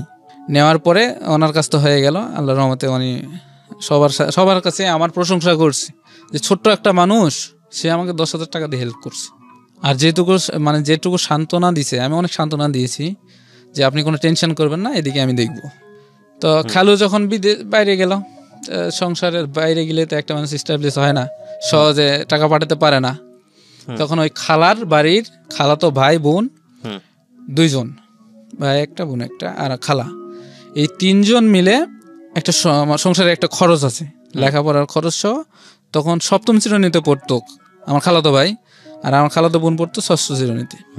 এদের একটা লেখাপড়ার খরচ, এই খরচটা আমি প্রায় 1 বছরের মতো বহন করে গেলাম খালু বিদেশ যাওয়ার পর। এই চাকরি করেই এই খরচটা প্রতি মাসে বহন করে দিতাম, প্রতি মাসে 1500-2000 করে টাকা দিতাম। যখন এই টাকাটা দিতাম তখন নিয়ে খরচ করতো, আবার অসুখ বিসুখ হলে আমার কাছে ফোন দিত, আমি টাকা পাঠাতাম। তারপরে এরকম করতে করতে চাকরি করতে করতে আরেকটা চাকরি নিলাম, ক্রিয়েটিভ নামের একটা কোম্পানি ছিল, এমব্রয়ডারি কাজ। তখন ওটা আমি বাসায় থাকতাম। তারপরে আমি মার সাথে বাসায় থাকলাম, মানে মার সাথে, মামার সাথে, মামাতো ভাইয়ের সাথে বাসায় থাকলাম। ওখান থেকে যাওয়া আসা করে ডিউটি করতাম। ডিউটি করতে করতে আমাকে কোন বিভাগে দিবে বা কি হিসাবে, লেবার মানে হেল্পার হিসাবে দিবে না অপারেটর হিসাবে দিবে বা সিনিয়র সহকারী অপারেটর খুঁজে পায় নাই। পরে আমাকে লোডার হিসাবে নিয়োগ দিয়েছে। তা লোডার হিসাবে দিলে তো নিচে মাল আসলে উঠাতাম। তো সবসময় মাল না আসলে আমাকে হেল্পারই কাজ করতে বলতো আমাকে পিএম স্যার। তা আমি বললাম পিএম স্যারকে বললাম যে স্যার আমার কাজ তো আর কেউ করে না, তা আমাকে দিয়ে এগুলো কাজ করাবেন কেন? তখন পিএম স্যার আমাকে ডিরেক্টলি বলে তুমি যদি এরকম করে করতে পারো তাহলে করো, কাজ করো, আর না হলে তুমি চলে যাও। তা আমি বললাম স্যার আমি চলে গেলাম, ওতে যাও। বের হয়ে আসি। আমি বের হয়ে যখন চলে আসছি তখন সম্ভবত 17 দিন ডিউটি করছিলাম। পরে বেতনটা পাইলাম 1 তারিখে বেতন দিয়ে দিল। পরে আমি আরেকটা চাকরি নিলাম, বাড়িধারা পার্কের পিছনে একটা বাসা। 2 মাস চাকরি করার পর আমার বড় ছেলের বিয়ে, বড় ভাইয়ের বিয়ে লাগলো, আমি বাড়িতে গেলাম। আমাদের চাকরি করলে রিজাইন দিয়ে বাড়িতে গেলাম। বাড়িতে গিয়ে কিছুদিন থাকলাম, থাকার পরে আবার ঢাকায় আসলাম। ঢাকায় আসে ধানমন্ডি একটা চাকরি নিলাম, এই সেম চাকরি কিন্তু বাসা বাড়ির কাজ। চাকরি নিয়ে ওখান থেকে কিছু টাকা পয়সা গোছায় বাড়িতে গেলাম। 1050-60 এরকম টাকা হয়েছে। আমি বাড়িতে চলে গেলাম। গিয়ে আমার মামার বাড়ি, যেটা আমার নানার বাড়ি, ওখানে একটা মুরগির ফার্ম করলাম। মুরগির ফার্ম করার পরে আর টাকাগুলো আমার রাখছিলাম আমার খালার কাছে, সম্পূর্ণ টাকা। আমি কই রাখবো না রাখবো, আমার খালার কাছে দিয়ে রাখি, যখন লাগবে এসে নিয়ে যাব। এরকম করতে করতে 30,000 টাকা আমি নিছি, আর 30,000 টাকা কিন্তু আমি পাই নাই। 30,000 টাকার মতো আমার খরচ হয়েছে ফার্মে। আর 30,000 টাকা দিয়ে আমার খালা কি করছে, শোকেস বানাইছে, একটা টিভি কিনছে, খাট বানাইছে। তখন তো এখন ঈদের সময় এসে গেছে সামনে, এখন মুরগিও বড় হয় নাই, খাবারও কিনতে পারি না, টাকাও নাই। এদিক থেকে খালাকে বললাম, খালা খরচ করে ফেলছে টাকা। তখন খালা যখন টাকাটা খরচ করছে, আমি তখন মুরগি আর কোনো উপায় না পেয়ে মুরগি বিক্রি করে দিলাম। মুরগি যখন বিক্রি করে কিছু টাকা পেলাম, অল্প কিছু টাকা পেলাম। ঈদ পার হয়ে গেল। এর মধ্যে পরে ঈদের পরে আমি ঢাকাতে আসলাম। মাকে বললাম ঢাকাতে যাবো, ঢাকাতে আসার দরকার নেই, ওদিকেই থাকো, কাজ কাম করে থাকো। তা আমি বললাম যে না, এদিকে কোনো কাজ কাম পাচ্ছি না, আর এগুলো কাজ কাম করা আমার পক্ষে সম্ভব না। ঢাকাতে আসলাম, ওই ধানমন্ডি আর একটা সাইটে গেলাম চাকরি নিয়ে।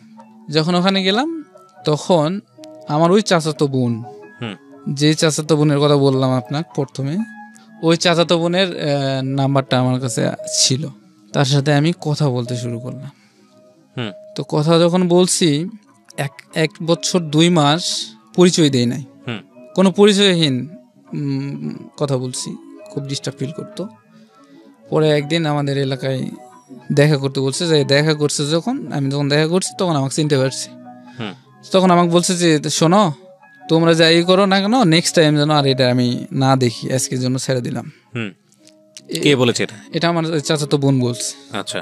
তখন আমি ওখান থেকে চলে এসে একটু দূরে এসে আমি ফোন দিয়ে বলি যে আসলে তোমরা যাকে যা বলছো, আসলে আমি কিন্তু মান্নান না। আমি বললাম আমি কিন্তু মান্নান না, আমি মান্নানের খালাতো ভাই। আসলে তুমি ছেলেটা কষ্ট দিলা। তখন তো ও বিভিন্ন দিক দিয়ে সরি বলে বা আমাকে বোঝানোর কথা বলে যে ওরা একটু বুঝাইন ভালো কি মন্দ, হ্যাঁ, আর আপনি আমাকে ফোন দিয়েন না, এনতেন এসে। তখন থেকে কন্টিনিউয়াসলি কথা হতো, এই যে খালাতো ভাইয়ের পরিচয়ে কথা হতে হতে অনেক দূর পর্যন্ত এগিয়ে যায়। মানে ওর একটা সমস্যাটা হয় এরকম, ডাক্তারি পড়ার ইচ্ছা ছিল খুব। ফ্যামিলি থেকে চাচা টাকা দিতে পারছিল না, আমার কাছে টাকা চাই। ওর পরীক্ষা ছিল এটা, যে আসলে আমি কতটুকু ভালোবাসি তাক। তাই আমাকে বলে তুমি যত টাকা দিতে পারো আমাকে দিয়ে হেল্প করো, আমার 1,20,000 টাকা লাগবে। আমার কাছে 12,000 টাকা ছিল। আমি সাথে সাথে সুন্দরবন কুরিয়ার সার্ভিসে টাকা পাঠিয়ে দিই। তখন পরের দিন যখন টাকা নিয়ে আসে তখন বলে যে ছেলেটা তো আসলে আমাকে লাইক করে, ভালোবাসে। তো তখন সে বুঝতে পারে, ফিল করে যে ছেলেটা আমাকে ভালোবাসে। তখন ওর মাকে জানায় জিনিসটা। ওর মাকে যখন জানায়, ওর মা, আমি বাড়িতে গেছি, মাকে যখন জানানোর পর এর মধ্যে আমি ওর বাড়িতে গেছি বেড়াতে, আমার ওই গ্রামের বাড়ি, বাবার বাড়ি, দাদার বাড়ি গেছি। তখন ওর মা আমাকে ডাক দিয়ে বলে যে তোমার খালাতো ভাই কি করে, ও আসলে ইয়েটা কি, লেখাপড়া করে নাকি চাকরি করে? তখন আমার চাচিকে আমি বললাম যে আসলে ওটা আমার খালাতো ভাই না, কিন্তু ওটা আমি। আর আপনারা যদি সম্মতি থাকেন তাহলে এই সম্পর্কটা আমি এভাবে করতে চাই। চাচিক সরাসরি বললাম। তখন চাচিক যখন সরাসরি বললাম, চাচি তখন বলল যে আসলে বাবা, এটা তো মেয়ে তো আমার না, যাদের মেয়ে তারাই বুঝুক, এটা আমি কিছু বলতে পারবো না। ওখানে ছুটি কাটায় চলে আসলাম আবার ঢাকায় আসার পর ও এখানে পরিচয় পাওয়া গেল আমার।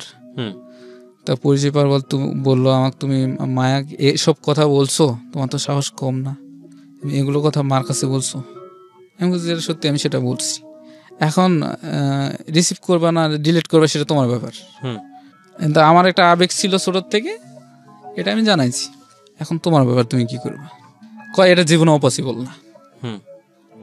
না, পসিবল হলেও মানুষ যেগুলো কথা বলবে আমি সেগুলো কথা শুনতে পারবো না।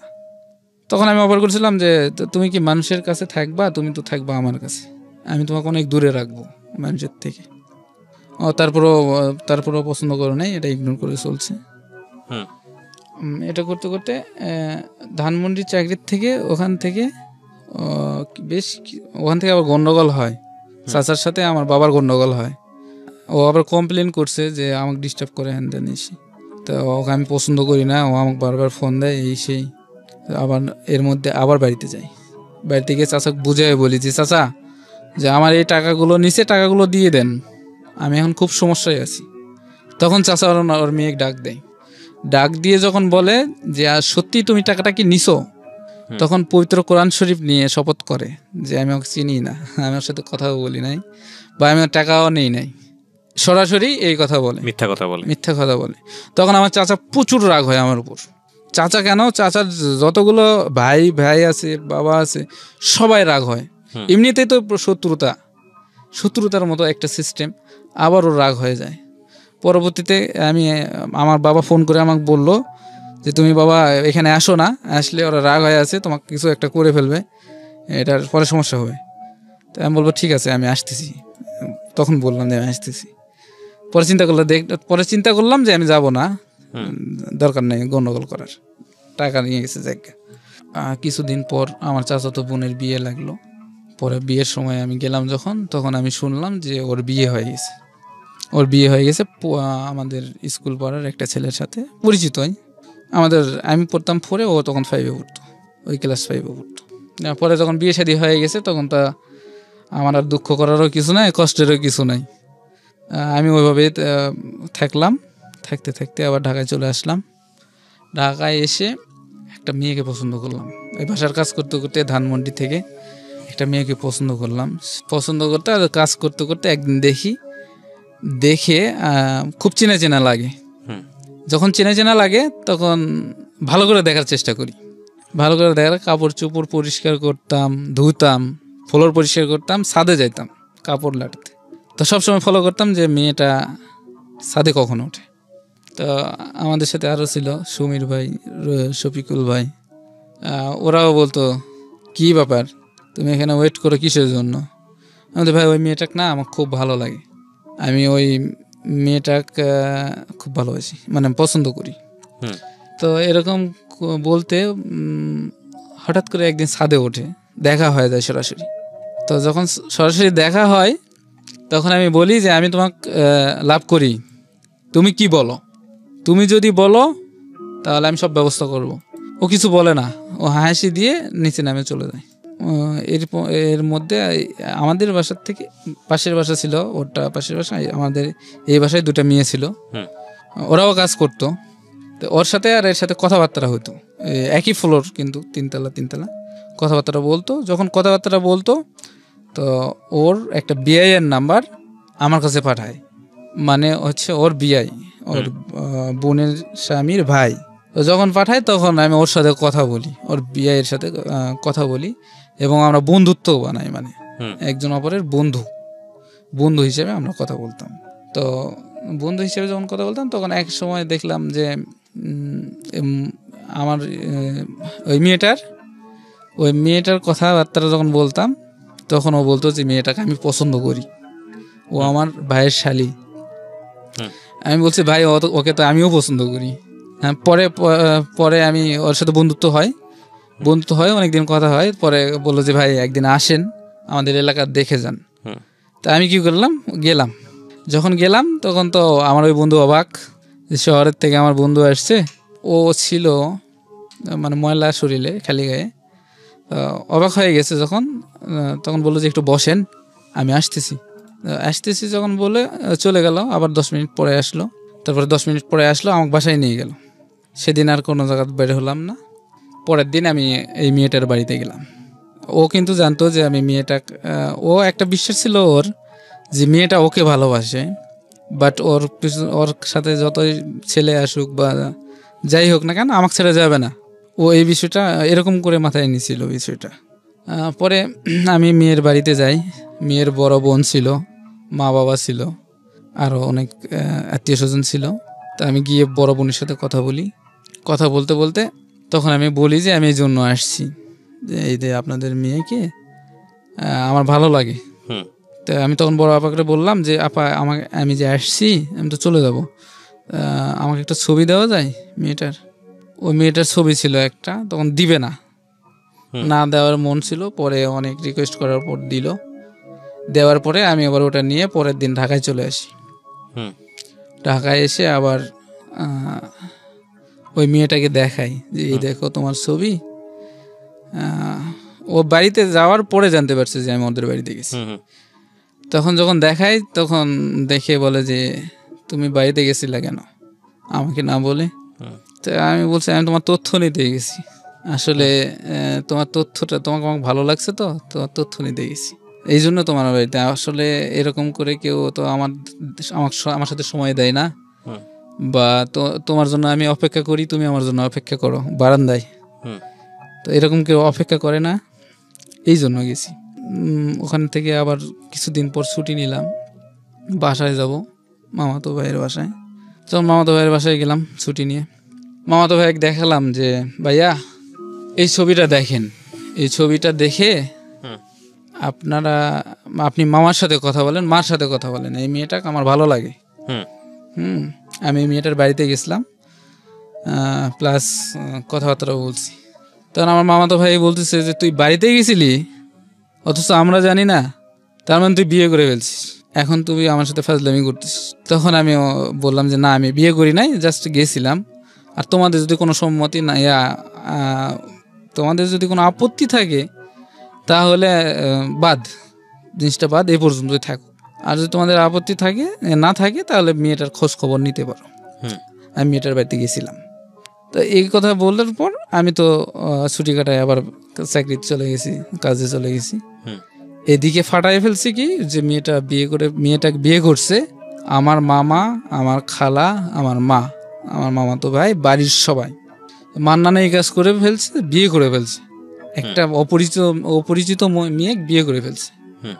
ইতিমধ্যেই আমি আবার এমার্জেন্সি ছুটি নিছি, বাড়িতে যাব। তো আমি যেদিন ছুটি নিছি মাও ছুটি নিয়েছে। আচ্ছা, মানে একদিন পর মা গেছে একদিন আগে বাড়িতে, নানার বাড়িতে গিয়ে ওঠে যখনই যায়, আর আমি গিয়ে উঠছি আমার খালার বাড়িতে। মা যখন যায় তো মা একদিন আগে চলে গেছে আর আমি একদিন পরে গেছি।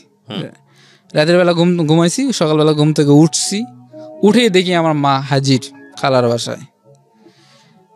এখন আমার মা আমার খালাকে বলে যে কি কাজটা করে আসছে এটা শুনছিস, ওরা যে বাড়িতে ঢুকতে দিছিস, ওই কি কাজটা করছে। তখন আমি একটু মনটাকে শান্ত করলাম। শান্তটা এরকমই করলাম যে আমার মা এবং আমার খালা, আমি তো তাদের সন্তানের মতো, মায়ের তো সন্তান আর খালার তো সন্তানের মতো। আমি দেখি তাদের কতটুকু আস্থা আছে আমার উপর, বিশ্বাস আছে যে তাদের ছাড়া ভুল কোনো সিদ্ধান্ত নিব কি না। যখন আমি কিছু বললাম না তখন আমাকে ঘরের ভিতর ডেকে নিয়ে গেল। ডেকে নিয়ে যাওয়ার পর বেশ কিছু গালিগালাজ করল, যা বলার ছিল।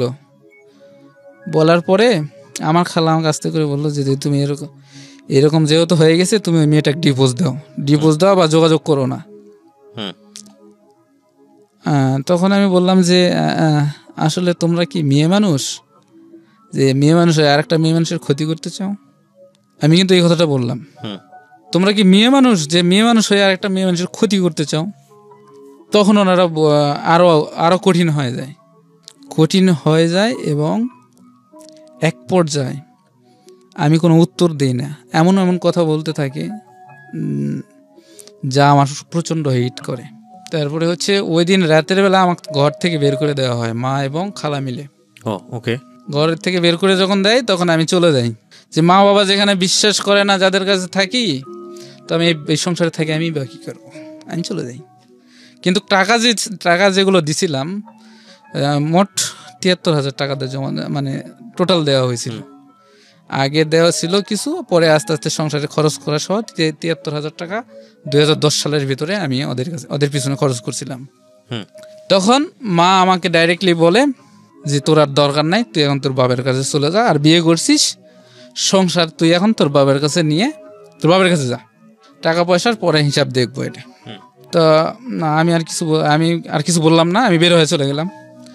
গিয়ে আমি স্টেশনে বসে চিন্তা করলাম যে বাবা মা আমাকে শাসন করছে, কিন্তু মাকে তো আমি সত্যি কথাটা বলি নাই। আমি আমার মাকে সত্যি কথা বললাম না, মা এবং খালাকে সারপ্রাইজ দিব। সেটা হচ্ছে রাত 11টার তখন বাজে, আমি মিষ্টি কিনছিলাম আধা কেজি। মিষ্টি কিনে নিয়ে, সবচেয়ে দামি হোটেলের মিষ্টি কিনে নিয়ে আমি রাত 11টার সময় বাসায় গেছি, ওই খালার বাসায় গেছি, যে খালার বাসার থেকে বের করে দিয়েছিল। সেখানে গিয়ে আমি রাত্রেবেলা কাউরে কিছু বলি নাই, কিন্তু মিষ্টির প্যাকেটটা আমি টেবিলের উপরে রাখছিলাম। সকালবেলা ঘুম থেকে জাগার আগে আমার খালা আমাকে প্রচণ্ডভাবে বলতেছে যে ভাইয়া অসভ্য আবার এসছে, হ্যান ত্যান এসে, মানে কেউ লোক জানাজানি হওয়ার আগে বিদায় হও, হ্যান যাই হোক, যা খুশি তা বলছে, আমার কোনো মাইন্ডে লাগে নাই। কিন্তু ভাত যখন খাইছি, ভাত সবাই একসাথে খাচ্ছিলাম, ভাত খাবার বসে আমাকে একটা কথা বলছে সেই কথাটা আমি আজও মনে করতে পারি না, কথাটা কি আমি স্মরণও করতে পারি না, কিন্তু আমার কাছে এতটাই খারাপ লাগছে যে আমি ভাতের থালা ওখানে রেখে হাত ধুয়ে এক কাপড় চোপড় নিয়ে আমি চলে আসি ঢাকায়। সাথে সাথে যখন আমি বের হয়ে বাড়ির থেকে তখন একটা নিয়ত করি যে আমি ওই মেয়েটাকে বিয়ে করে নিয়ে আসব। পরবর্তীতে আসলাম, আমার ওই যে চাকরিটা ছিল ওটা আর নাই, চলে গেল। পরে আমি সিকিউরিটি গার্ডের চাকরি নিলাম ওই মেয়েটার কাছে থাকার জন্য। সিকিউরিটি গার্ডের চাকরি নিলাম, বেশ কিছুদিন ডিউটি করতে করতে করতে করতে এরকম হয়ে গেল। মেয়েটা আবার চলে গেল 16ই ডিসেম্বরে বাড়িতে ছুটিতে গেল। যখন ছুটিতে গেল, ছুটির থেকে আবার আসবে না, কিন্তু আমার কারণেই আসছিল, যেটা আমি বুঝতে পারি নাই। এর মধ্যে আবার ওই যে বাসায় থাকতো সেই বাসাটা ছিল আমাদের এলাকার ডাক্তারের বাসা। ওদের বাড়িতে গেলাম, ওরাও ছুটি নিয়ে যেতে বললাম, ছুটি নিয়ে তুমিও আসো। আমি আগে গেলাম।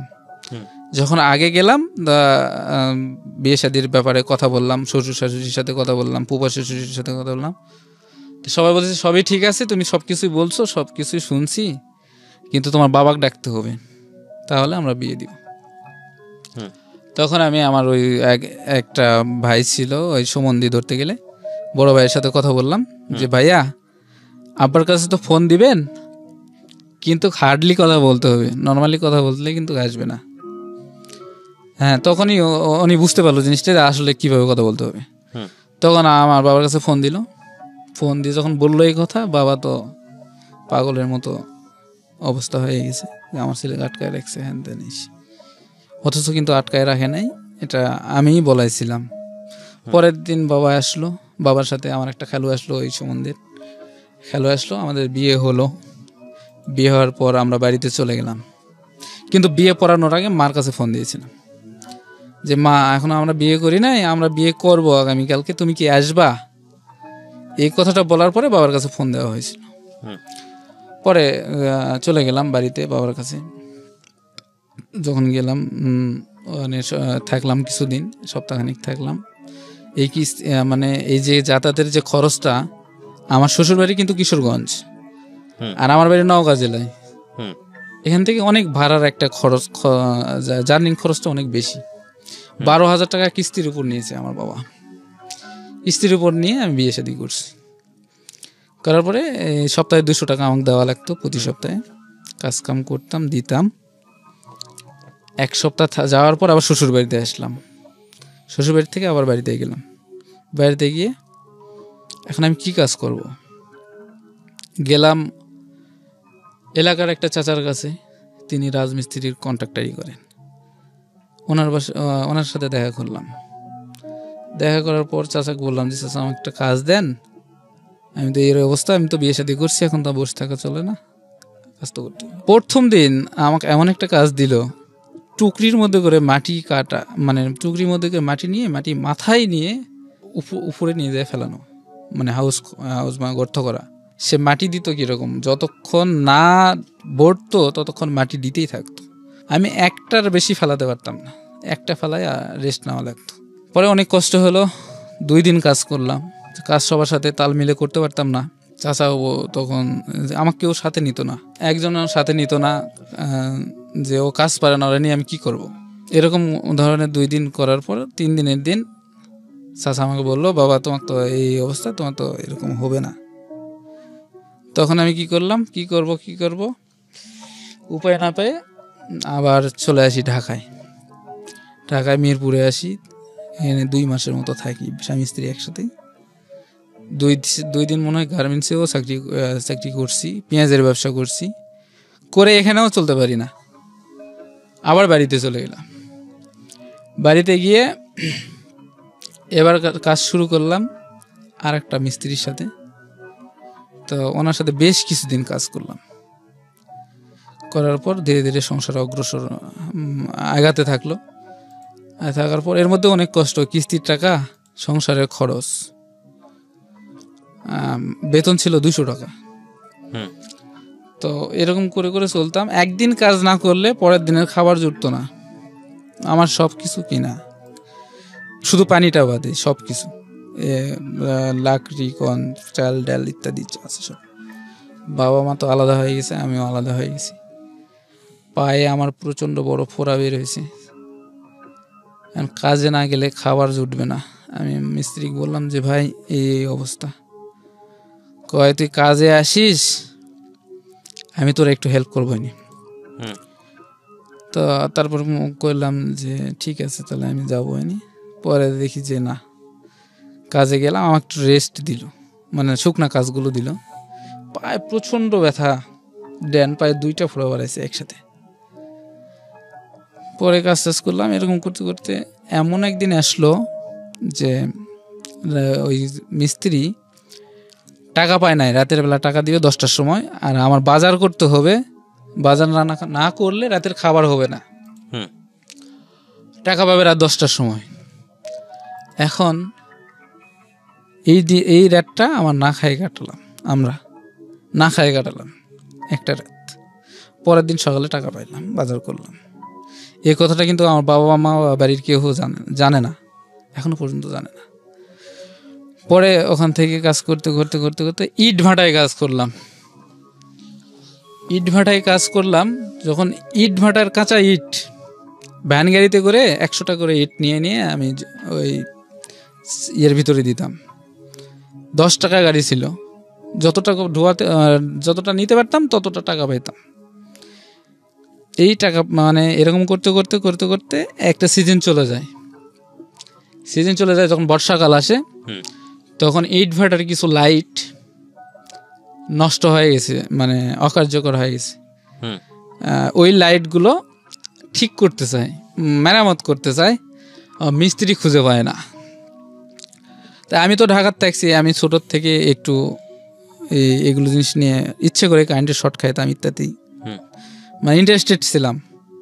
তো আমি বললাম যে ম্যানেজার পরিচিত, মালিকও পরিচিত। তো আমি বললাম যে ম্যানেজারটাকে লাভ নেই, তাহলে আমি একটু কাজটা করে দিই, এই জিনিসগুলো আনান, আমি কাজটা করি। পরে নিয়ে এসে দিল, আমি কাজটা সম্পূর্ণ করতে করতে পারলে আমাকে 400 টাকা দেওয়া হয়। তো আমি তখনই চিন্তা করলাম, একটা জিনিস চিন্তা করলাম যে আমি কেন মানুষের পিছনে ঘুরি, হিসেবে তো মানুষের আমার পিছনে ঘোরা উচিত। আমি এমন কিছু করব যাতে মানুষ আমাকে ডাকে বা খোঁজে।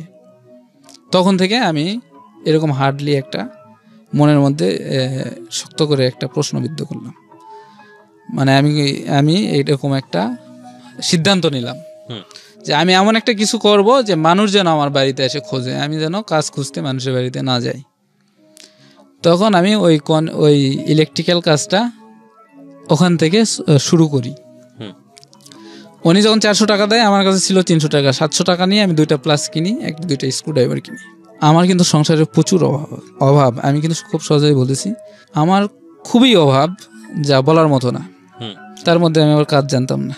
এই টাকা নিয়ে আমি ভ্যান গাড়ি নিয়ে চলে গেছি আমাদের শহরে প্লাস স্ক্রুড্রাইভার কিনে বাড়িতে আসলাম। আমার বউ আমার প্রতি খুব রাগ, এই এত কষ্টের সময় তুমি এগুলো জিনিস কিনছো, এগুলো দিয়ে আমি কি করবো, এগুলো দিয়ে ভাত রান্না খাবো? যাই হোক, অনেক কথাবার্তা। তারপরে আবার কিছুদিন পরে আবার চিন্তা করলাম যে কিছু লিফলেট দেওয়া যায় এলাকায়, যেহেতু কাজ করতে পারবো। তখন 1000 লিফলেট ছাপানো হলো। করার পরে দেখি 2-1টা কাজ আসা শুরু করলো। তখন ওই ভাটার মালিক ছিল, মামা বলে ডাকতাম, খুব হেল্প করছে ওই সময়টায়। তখন মামা আমাকে বললো যে শোনো, তুমি যখন এই কাজটা করতে চাও তাহলে তোমার জন্য একটা সুযোগ আছে। যুব উন্নয়ন অধিদপ্তর ট্রেনিং সেন্টার খুলছে, তুমি ওখানে ট্রেনিং নাও, তোমার জন্য একটা পজিটিভ হবে। তা আমি মামাকে বললাম, মামা কি কি বিষয় আসে? 8% সার্টিফিকেট লাগবে আর 300 টাকা ভর্তি ফি লাগবে। তা আমি বললাম 300 টাকা তো আমি 3 মাসেও একসাথে দেখিব না, জোগাড় করতে পারবো না। তা আমি 300 টাকা আপনার কিভাবে ভর্তি হই? আর 8% সার্টিফিকেট নিলে গেলে আরো 500 টাকা লাগবে। তখন বলো যেভাবেই হোক ব্যবস্থা করো, তোমার টাকা লাগলে আমার কাছ থেকে নিয়ে যাও, আমি কাজ করে শোধ করে দিও। তো সত্যি দিল, ব্যক্তি টাকা দিল। আমি চলে গেলাম যুব উন্নয়ন অধিদপ্তরে। 8% একটা সার্টিফিকেট নিলাম একটা মাস্টারের কাছ থেকে, নিয়ে আমি ওই স্যারের কাছে গেলাম, গিয়ে টাকা জমা দিয়ে অ্যাডমিশন নিয়ে আসলাম। তো অ্যাডমিশন যখন নিয়ে আসলাম, প্রথমে আমার কোর্সটা ছিল ইলেকট্রনিক্স 11টার থেকে দুপুর 2টা পর্যন্ত আমি ক্লাস করতাম। আচ্ছা। আর 3টার থেকে আবার সন্ধ্যা পর্যন্ত ভাড়ায় কাজ করতাম। এই সুযোগটা দেওয়ার কারণে আমাকে 120 টাকা রোজ দিত, 120 টাকা হিসাবে হাজিরা দিত। তো এটাও টিকলো না, কয়েকদিন পরে এটা ম্যাচিউর মানে হয়ে গেল। 2-4 দিন করার পরে এভাবে মানলো না আর। তো যখন মানলো না তখন অন্য ব্যবস্থা করা হলো। এভাবেই চলতে থাকলো, সংসারও চালাচ্ছি। তখন বাচ্চা হয়েছে 2013 সালে। বাচ্চারও খরচ আছে, ফ্যামিলিরও খরচ। এদিকে আবার কিস্তি নিয়েছিলাম, কিস্তির টাকা দিয়ে ভ্যান কিনছিলাম, ভ্যানও চালাই, সংসারও করি। পরে এই পরীক্ষা ট্রেনিং শেষ করলাম। ট্রেনিং শেষের পরে একটা দোকান নিলাম মোড়ের মধ্যে। দোকানটা নিলাম, নিয়ে এখানে দেখেন মামার সাথে কথা বললাম যে মামা আমাকে একটু বিদ্যুৎ দিতে হবে সাইটের থেকে, বিদ্যুৎ দিলে আমি কাজটা করতে পারবো। তো মামা বললো ঠিক আছে তুমি দোকান করো, বিদ্যুৎ আমি তোমাকে দিব। কিন্তু দোকান করার পরে আমার কাছ থেকে সে দাবি করে 1000 টাকা, না হলে আমি বিদ্যুৎ দিব না, কারণ এটা তো ব্যবসা করবে সে। তাই আমি বললাম মামা তো আপনি আগেই কথাটা বললেন না, এত টাকা খরচ করলাম, কিস্তি থেকে টাকা তুলে দোকান নিলাম, কি করা যায়। তবে পরে আর একটা দোকান থেকে ইলেকট্রিক কারেন্ট নিয়ে চললাম। চলতে চলতে কিছুদিন কাজ হতো, 1 সপ্তাহ কাজ হলে 2 সপ্তাহ হতো না, 2 সপ্তাহ হলে 3 সপ্তাহ হতো না, মানে একবারেই। আবার বাকি কাস্টমার বেশি। পরে আমি কি করব, আমি আর কোনো উপায় না পাই ভ্যান বিক্রি করে দিই। ভ্যান বিক্রি করে দিয়ে ঢাকায় আসি রিক্সা চালানোর উদ্দেশ্যে। ঢাকা মিরপুরে আসি রিক্সা চালাই বেশ কিছুদিন। এর মধ্যে ফ্যানের কয়েল বাঁধা শিখি। মিরপুরে এসে ফ্যানের কয়েল বাঁধা শিখি, নিজে নিজে ট্রাই করে বই দেখে। আমি অনেকের কাছ থেকে শিখতে চাইছি, কেউ শেখায় নাই। পরে আমি নিজেই ট্রাই করছি, বই দেখে শিখছি। পরে রামপুরা একটা চাকরি নিলাম, বয়স্ক মানুষের সেবা যত্ন করা। এখানে 3 মাস চাকরি করতে পারলাম। 3 মাস পরে লোকটা মারা গেল, চাকরি চলে গেল। যখন চাকরিটা চলে যায় তখন ওই কন্ট্রাক্টরের কাছে আমি আবার যাই, কিছু টাকা পাইতাম, 100 না 200 টাকা পাইতাম। এই টাকা চাওয়ার সুবাদে আমি যাই। তখন বলে, আমাকে জিজ্ঞেস করে যে তুমি কোথায় কাজ করো। তখন আমি বলি যে আমি কিন্তু কাজ করতেছি না, এই চাকরিটা আমার চলে গেছে। তখন আমি বলি যে আপনার কাছে কাজ আছে, দিবেন? তো ঠিক আছে, তুমি কালকে থেকে কাজে আসো। এই কাজটাই কি আপনি এখন করতেছেন? এই কাজটাই এখন করতেছি। আচ্ছা, আপনার ওয়াইফ, আপনার সংসার কত বছর? সংসার আজকে 2011 থেকে 2011 8 বছর। 8 বছর। তো এই 8 বছরের সংসার জীবনে আপনার স্ত্রী কি সমস্ত কথা জানে আপনার অতীত জীবনে? আপনি আজকে যে কথাগুলো এখানে বললেন, হ্যাঁ সব জানে। আপনার এই একেবারে ছোটবেলা থেকে কেন ডিটাচড হয়েছে আপনার ফ্যামিলি, সবকিছু জানে? সবকিছু পুরোটা জানে না, কিছু কিছু জানতো। তো আপনি গতকালকে আবার কিছু কথা হয়েছে। আপনি কি হ্যাপি, মানে আপনার সংসার জীবনে আপনি হ্যাপি? হ্যাঁ, এখন অনেক হ্যাপি। বাচ্চা কাচ্চা আছে? বাচ্চা কাচ্চা আছে। কয় বাচ্চা? একটা ছেলে। একটা ছেলে। আপনার বাবা এখন কোথায় থাকেন, কি করেন? আমার বাবা এখন বাড়িতে থাকে, কৃষি কাজ করে। উনি কি পরবর্তীতে বিয়ে শাদী আর করেছেন নাকি বিয়ে শাদী ওই যে তৃতীয় বিবাহ যখন করছে ওনাকে নিয়ে থাকেন? ওনাকে নিয়ে থাকে, এবং আমার একটা ভাই হয়েছে। আর আপনার মা? আমার মা আমার বিয়ে করার পর বিয়ে হয়েছে। ওই চাচাকে বিয়ে করেছেন? না, আরেকজনকে। আসলে কিছু বলার নেই। আজকের এপিসোডটার লেসনটা কোথায়, শুধু একটা কথা বলি আপনাদেরকে, সেটা হচ্ছে আমাদের জীবনাচরণ কখনো কখনো ভয়ঙ্কর রকমভাবে কিছু জিনিসের মুখোমুখি করিয়ে দেয়, যেটা আসলে এটার পরের সলিউশন কি হতে পারে এটা নিয়ে আমরা কথা বলি না, এবং আসলে সলিউশন কি হতে পারে সেটা নিয়ে আসলে তেমন কিছু বলারও থাকে না। দেখুন, আমি সবসময় যে কথাটা বলি একটা শোতে, যে আপনি যখন with the name of almighty Allah দুনিয়াতে কাউকে নিয়ে আসতেছেন, তখন আপনার সেই মানুষটার সেই জীবনটার রেসপন্সিবিলিটি আপনার কাঁধে। আপনি যদি তাকে প্রপার ফিট করাতে না পারেন, আপনি যদি তাকে ভালোভাবে বড় করাতে না পারেন, তাহলে তাকে আপনি দুনিয়াতে আনলেন কেন? সেই জায়গাটায় আমাদের দায়িত্ববোধের জায়গা থেকে আমাদের ব্যক্তিগত চাওয়া পাওয়া অনেক কিছুকেই স্যাক্রিফাইস করতে হয়, এবং এটা বাবা মায়ের কর্তব্য, এটা করা উচিত। মা আমাদের কাছে কত বড় ভালোবাসার জায়গাতে, পৃথিবীতে সবচাইতে শ্রেষ্ঠ সম্পদ যদি কিছু থেকে থাকে সেটা হচ্ছে মা, এবং সৃষ্টিকর্তা প্রদত্ত। কিন্তু জীবন কখনো কখনো এত বেশি নিষ্ঠুর, জীবন কখনো কখনো এত বেশি ভয়ঙ্কর যে সেখানে কোনো ইকুয়েশনই খাটে না, সেখানে কোনো যোগ বিয়োগ খাটে না।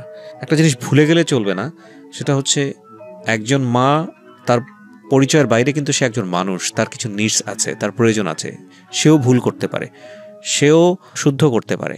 সুতরাং এই কথাটাকে আমাদেরকে মাথায় রাখতে হবে।